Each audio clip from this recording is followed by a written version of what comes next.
Anesthesiologists of Reddit, what was something you won't forget hearing from someone that was under? My husband was put under to get his wisdom teeth out. He was a little anxious and also is just kind of anal. He's an engineer, so he read his pre-op instructions front to back like a dozen times. One of the things it said was you may experience profound disorientation upon awakening.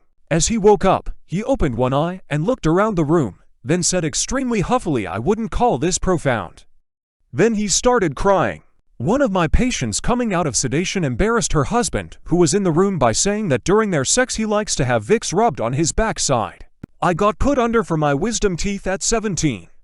When I came to the nurse, or whatever, was like, "Okay, you're probably a little groggy, just sit tight for a while." And I was like, "Fuck that, I feel amazing," and proceeded to swing my legs off the table, which sent my top half spinning right after it and falling flat on my face. People laughed. I remember the laughter.